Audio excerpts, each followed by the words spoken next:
Hello everyone, how are you? I am Hemlata Verma and I welcome you all in today's session of history. Today we will study the first chapter of your book, that is the medieval Europe, rise and spread of Christianity. Now let us see what are the important topics which we are going to cover today.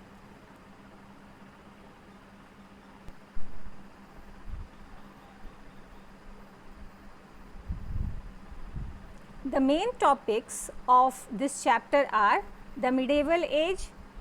We will know about the medieval age, from where to where does it extend.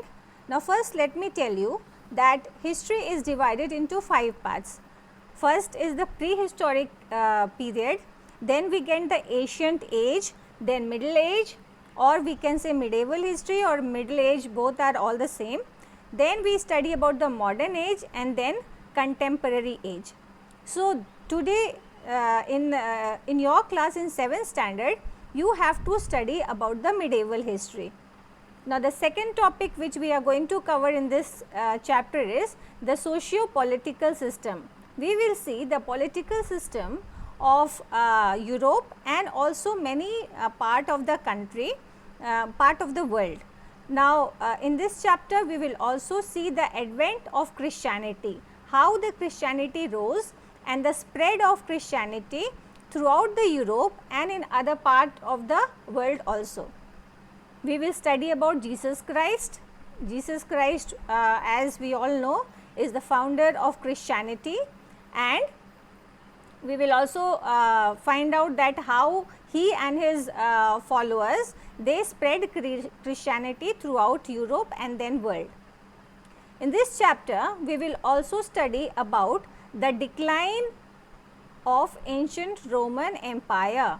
We will see that how the Roman Empire declined, and generally the western side of the Roman Empire, it saw a very it declined first, and the western part which was known as the Byzantine Empire, it flourished for 1000 years after the declining of the Western Empire, Western Europe or Western Roman Empire. After the decline of the Western Roman Empire, the Eastern Roman Empire, which was known as the Byzantine Empire, it flourished for more than 1000 years. Now we will see that how the Turks came and then they occupied the Byzantine Empire, and this is how the Byzantine Empire also came to an end. Then we will also study about the Crusades. The Crusades, which was the religious war between the Muslims and the Christians. At this time only, in the Middle Age, when Christianity arose, at the same time Islam also came as a new religion after Christianity, and there was a constant war between Muslims and Christians. So we will see these war were known as Crusades, and we will find we will study about the Crusades in this chapter, and here we will also study about the monasteries and their significances. So the medieval age is the period between the ancient and the modern time. So the period between the ancient history and the modern history, the between period is known as the medieval period or the middle age, middle history, medieval history, we call it by these names. So the middle age is not the same in the whole part of the world. In Asia and Europe, see, the medieval age extends roughly between CE 600 to about CE 1500.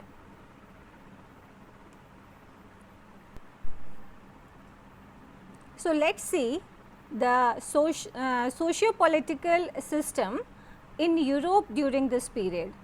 So during this period, during the medieval period, many socio-economic and political changes took place all over the world, especially in Europe. What happened in that time is the things were not politically organized. Europe was not properly politically organized, advent of religions is the main significance of this period. Everybody was engaged in the war or something related to religions. Now, religious war was very common at this time.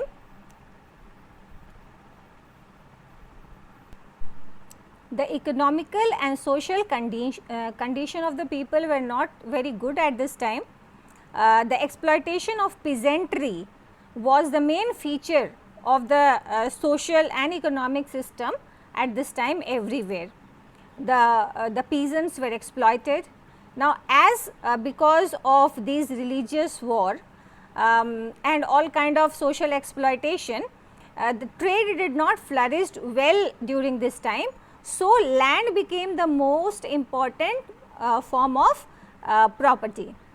Now, because they have, the kings had a lot of very huge quantity of land. So, feudalism developed during this period in the western Rome. Feudalism developed.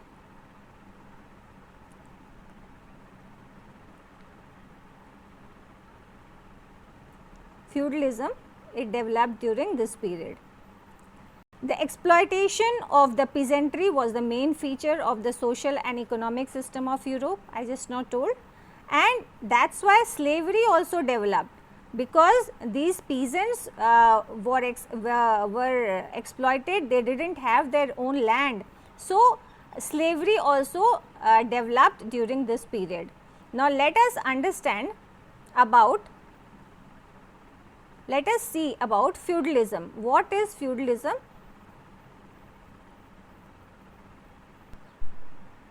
With the help of this picture, we will understand what is feudalism. So, this is the pyramid, feudal pyramid of power. So, the king used to give the land to some of their nobles. They distributed their land to some of their nobles. Now, these nobles, they also distributed the land in the knights who were the vassals of the nobles, and these knights were the warrior, they were the warrior class, and they always were ready to give service to the nobles.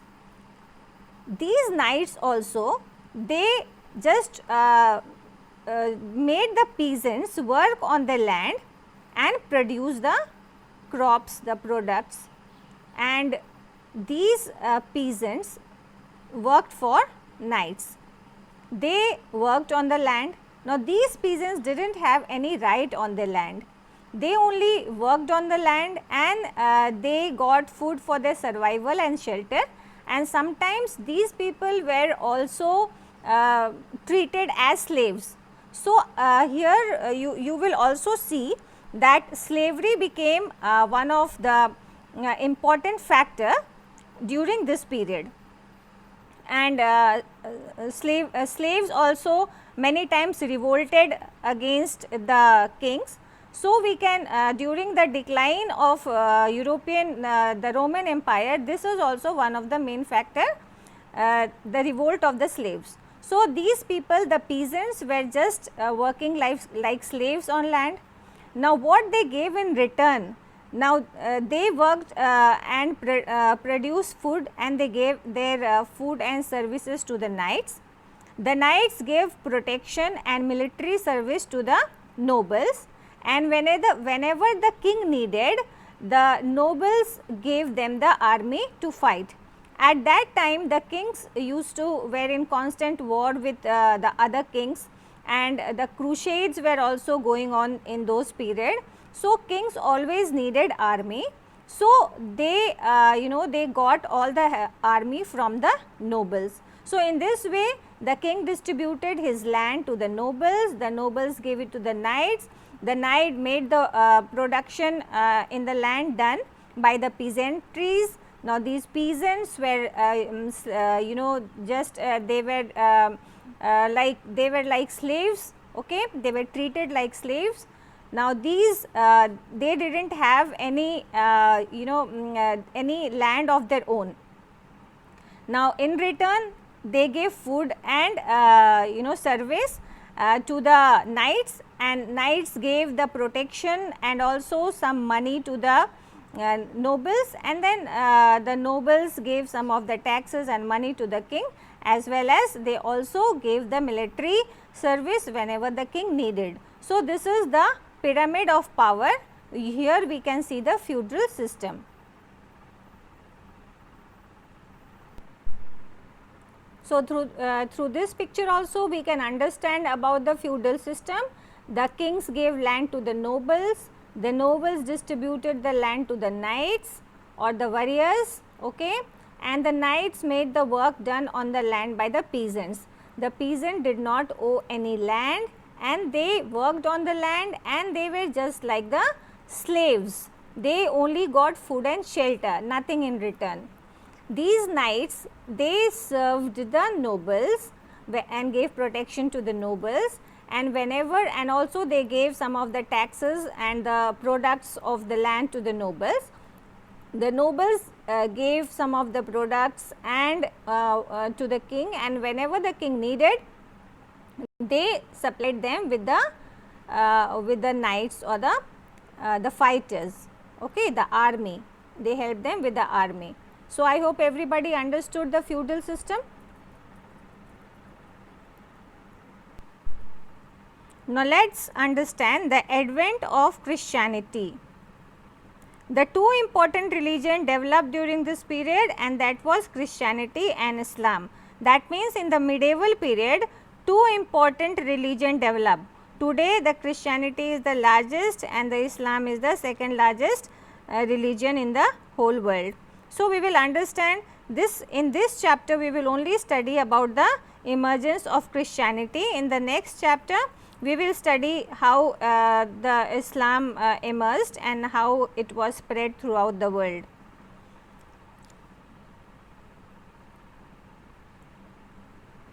So, now the emergence of these two important religions, they shaped the political, cultural and economic activities of this period.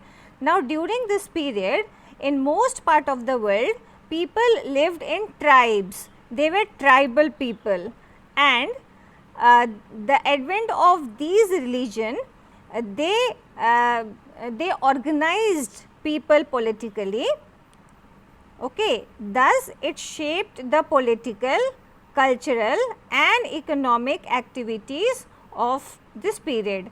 Now, if the king changes, we can see the political change at that time. If the peoples are Christians and then they are converted to Islam, we can see the cultural changes. Before Christianity, people were Jews.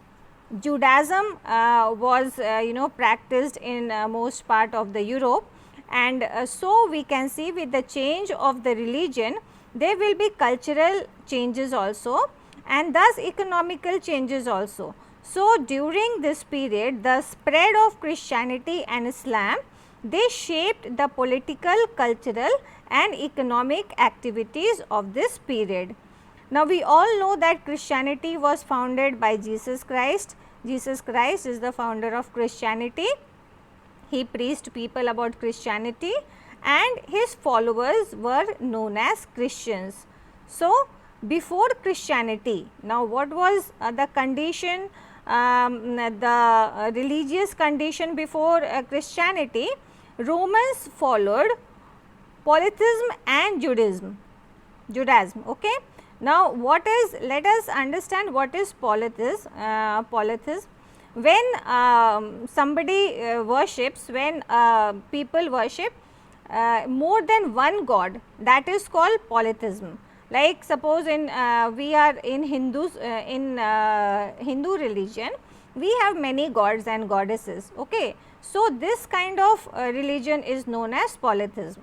So, here also few tribal people used to worship different kinds of different gods. So, this was also a kind of religion followed in Roman that time, and also most of the people followed Judaism, okay.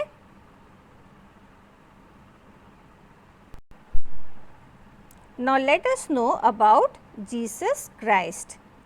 So, Jesus Christ was born in Bethlehem, which is a small village at Jerusalem, okay, and he was born in about 4 BC. He lived a very simple life, and his magnetic personality and outstanding love and compassion made lots of people his followers. Okay? He generally taught about loving each other, loving God, and he said that there is only one God and God loves everybody and everybody should love God. So, he taught in a very simple language with small story related to life. So, people were attracted towards him, and thus many people started becoming his follower.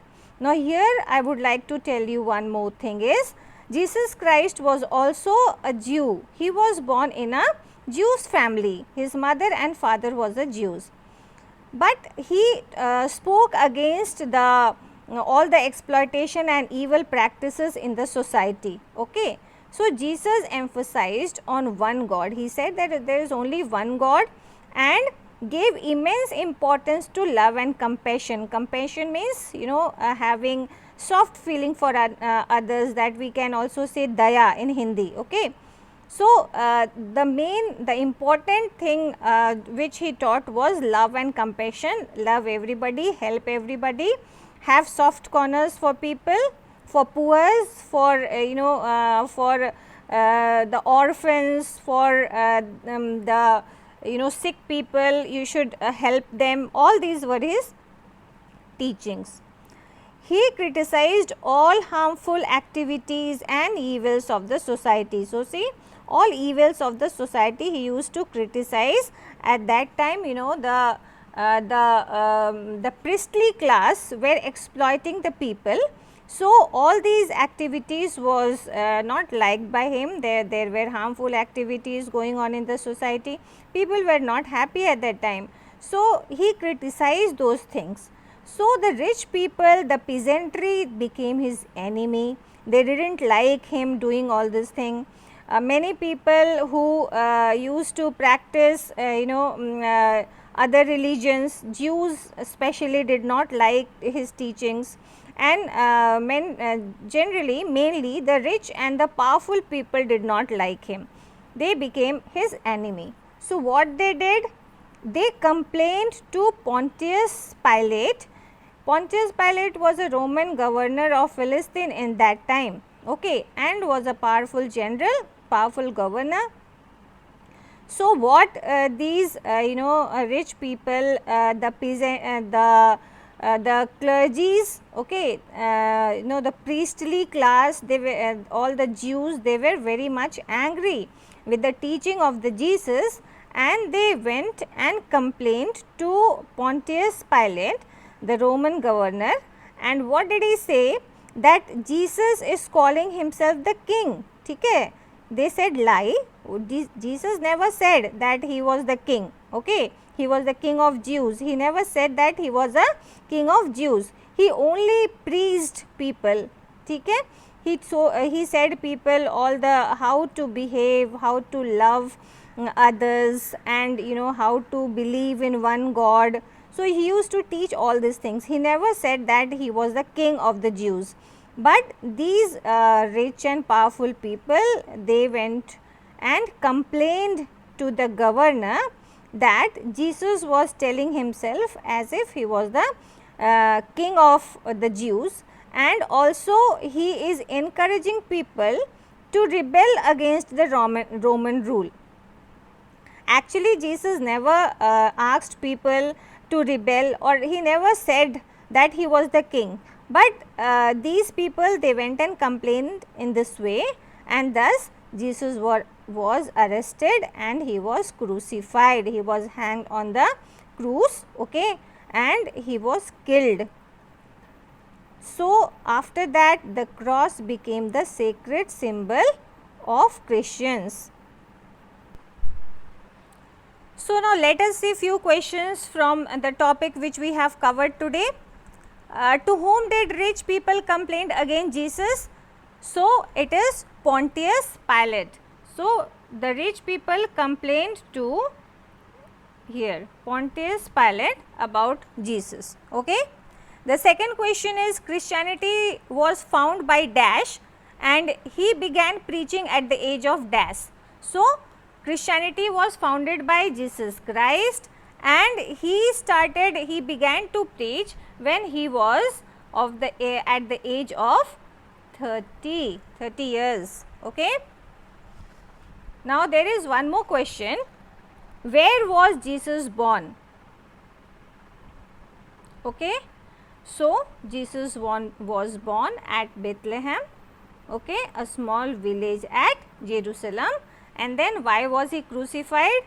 So, here we go, he was crucified because the rich people of the Rome, they complained to the governor of Philistine, Pontius Pilate, okay, accusing that Jesus was calling himself the king of Jews and encouraging people to rebel against the Roman rule. So, the governor was angry, thus Jesus was arrested and crucified.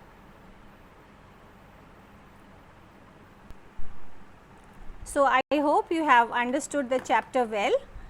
We will continue the chapter in the next video. Till then, take very good care of yourself. Thank you.